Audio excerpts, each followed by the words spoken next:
ನಟ ಅನಂತ್ನಾಗ್ ಅವರಿಗೆ ಇತ್ತೀಚೆಗೆ ಪದ್ಮಭೂಷಣ ನೀಡಿ ಗೌರವಿಸಲಾಗಿದೆ. ದೆಹಲಿಯ ರಾಷ್ಟ್ರಪತಿ ಭವನದಲ್ಲಿ ರಾಷ್ಟ್ರಪತಿ ದ್ರೌಪದಿ ಮುರ್ಮು ಅವರು ಅನಂತ್ನಾಗ್ ಅವರಿಗೆ ಪದ್ಮಭೂಷಣವನ್ನು ನೀಡಿದರು. ಈ ಸಂದರ್ಭದ ವಿಡಿಯೋ ಹಾಗೂ ಫೋಟೋಗಳು ವೈರಲ್ ಆಗ್ತವೆ. ಈ ಬೆನ್ನಲ್ಲೇ ಅನಂತ್ನಾಗ್ ಅವರು ಪ್ರಧಾನಿ ನರೇಂದ್ರ ಮೋದಿಯನ್ನು ಭೇಟಿ ಮಾಡಿ ಮಾತುಕತೆ ನಡೆಸಿದ್ದಾರೆ. ಈ ಸಂದರ್ಭದ ಫೋಟೋಗಳು ಸೋಷಿಯಲ್ ಮೀಡಿಯಾದಲ್ಲಿ ವೈರಲ್ ಆಗಿವೆ. ಅವರ ಸಾಧನೆಗೆ ಪ್ರಧಾನಿ ಮೋದಿ ಅವರು ಅಭಿನಂದನೆ ಸಲ್ಲಿಸಿದ್ದಾರೆ ಎಂದು ತಿಳಿದು ಬಂದಿದೆ. ಪದ್ಮಭೂಷಣ ಪ್ರಶಸ್ತಿ ಸಮಾರಂಭದ ನಂತರ ರಾಷ್ಟ್ರಪತಿಯವರು ಹೈ-ಟೀ ಸಮಾರಂಭ ಆಯೋಜನೆ ಮಾಡಿದ್ದರು. ಅಂದರೆ ಬಂದ ಅತಿಥಿಗಳಿಗೆ ಟೀ ಪಾರ್ಟಿ ಆಯೋಜನೆ ಮಾಡುವುದಕ್ಕೆ ಹೀಗೆ ಹೇಳಲಾಗುತ್ತದೆ. ಈ ವೇಳೆ ಪ್ರಧಾನಿ ನರೇಂದ್ರ ಮೋದಿ ಅವರು ಉಪಸ್ಥಿತರಿದ್ದರು. ಅನಂತ್ನಾಗ್ ಹಾಗೂ ಮೋದಿ ಪರಸ್ಪರ ಮಾತುಕತೆ ನಡೆಸಿದ್ದಾರೆ. ಆ ಸಂದರ್ಭದಲ್ಲೇ ಫೋಟೋ ಕ್ಲಿಕ್ ಮಾಡಲಾಗಿದೆ.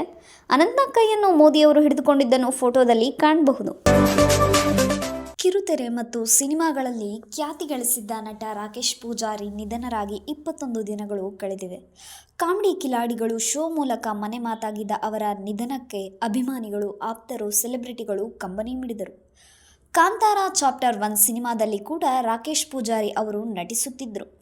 ಆದರೆ ರಾಕೇಶ್ ನಿಧನರಾದಾಗ ಆ ಸಿನಿಮಾದ ನಟ, ನಿರ್ದೇಶಕ ರಿಷಬ್ ಶೆಟ್ಟಿ ಅವರು ಅಂತಿಮ ದರ್ಶನ ಪಡೆಯಲು ಬರಲಿಲ್ಲ ಎಂಬುದು ಸಾಕಷ್ಟು ಚರ್ಚೆಯಾಗಿತ್ತು. ಈಗ ರಾಕೇಶ್ ಪೂಜಾರಿ ಮನೆಗೆ ರಿಷಬ್ ಶೆಟ್ಟಿ ಭೇಟಿ ನೀಡಿದ್ದಾರೆ.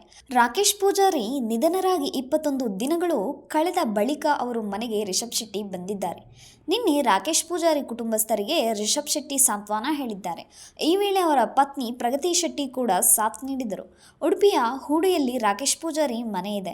ಅಲ್ಲಿ ರಾಕೇಶ್ ತಂಗಿ ಮತ್ತು ತಾಯಿ ವಾಸವಾಗಿದ್ದಾರೆ. ಅವರಿಗೆ ರಿಷಬ್ ಶೆಟ್ಟಿ ಸಾಂತ್ವನ ಹೇಳಿದ್ದಾರೆ.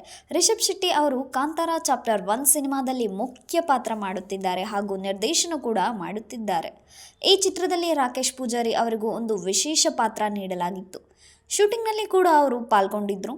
ಈ ಸಿನಿಮಾ ಮೇಲೆ ಅವರು ಸಖತ್ ಭರವಸೆ ಇಟ್ಕೊಂಡಿದ್ರು. ಆದರೆ ಸಿನಿಮಾದ ಕೆಲಸಗಳು ಪೂರ್ಣಗೊಳ್ಳುವುದಕ್ಕೂ ಮುನ್ನವೇ ಅವರು ನಿಧನರಾದರು.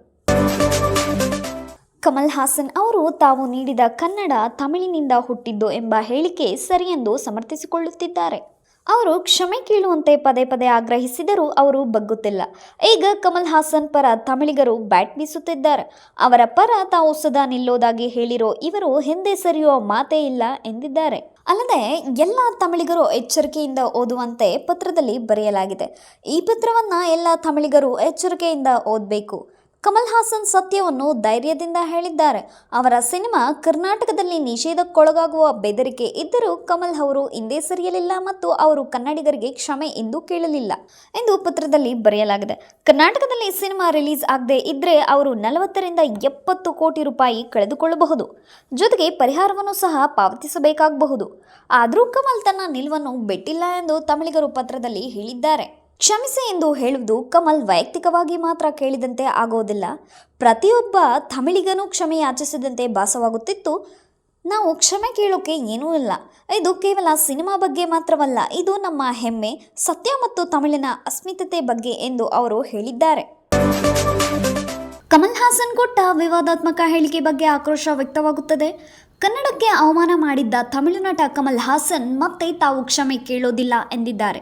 ಅಷ್ಟೇ ಅಲ್ಲ, ನಾನೇನು ತಪ್ಪು ಮಾಡಿಲ್ಲ, ಆದರೆ ನ್ಯಾಯದ ಮೇಲೆ ನಂಬಿಕೆ ಇದೆ, ನಾನು ಹೇಳಿದ್ದೇ ಸರಿ ಎಂದಿದ್ದಾರೆ ನಟ ಕಮಲ್ ಹಾಸನ್. ಈ ಬೆನ್ನಲ್ಲೇ ಕಮಲ್ ಹಾಸನ್ ಅಭಿನಯದ ಥಗ್ ಲೈಫ್ ಸಿನಿಮಾವನ್ನು ಕರ್ನಾಟಕದಲ್ಲಿ ಬಿಡುಗಡೆ ಮಾಡದಂತೆ ಕನ್ನಡ ಪರ ಸಂಘಟನೆಗಳು ತೀವ್ರ ವಿರೋಧ ವ್ಯಕ್ತಪಡಿಸಿವೆ.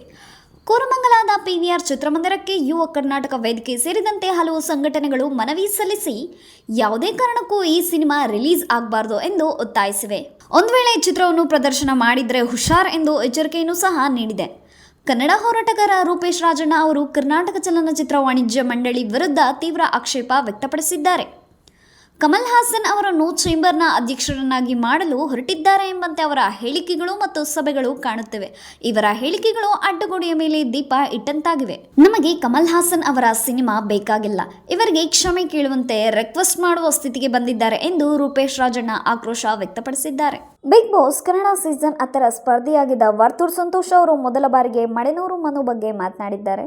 ಈಚೆಗೆ ಯೂಟ್ಯೂಬ್ ಚಾನಲ್ಗಳಿಗೆ ಸಂದರ್ಶನ ನೀಡಿರುವ ವರ್ತೂರ್ ಸಂತೋಷ್ ಅವರು ಮಡೆನೂರು ಮನು ಹೆಸರನ್ನು ಹೇಳಿದೆಯೇ ಕ್ಲಾಸ್ ತೆಗೆದುಕೊಂಡಿದ್ದಾರೆ.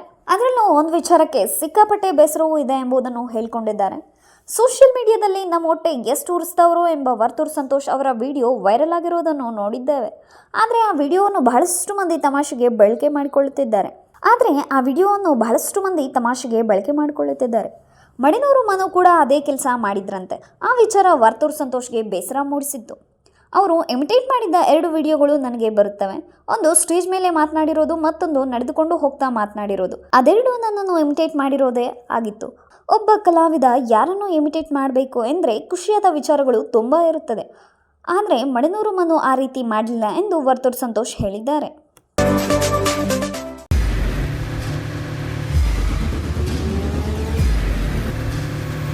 ಪ್ರಜಾಮಾರ್ಗ ನ್ಯೂಸ್, ಇದು ಜನಸಾಮಾನ್ಯರ ಧ್ವನಿ. ನಮಸ್ಕಾರ. ನೀವು ನೋಡ್ತಾ ಇದ್ದೀರಾ ಪ್ರಜಾಮಾರ್ಗ ನ್ಯೂಸ್. ರಾಷ್ಟ್ರದ ರಾಜ್ಯದ ರಾಜಕೀಯದ ಬಗ್ಗೆ ಹೆಚ್ಚಿನ ಸಿನಿಮಾ ಅಪ್ಡೇಟ್ಗಳಿಗಾಗಿ ಫಸ್ಟ್ ಲೈಕ್ ಮಾಡಿ, ಸಬ್ಸ್ಕ್ರೈಬ್ ಆಗಿ, ಹಾಗೆ ಫಾಲೋ ಕೂಡ ಮಾಡಬೇಕು.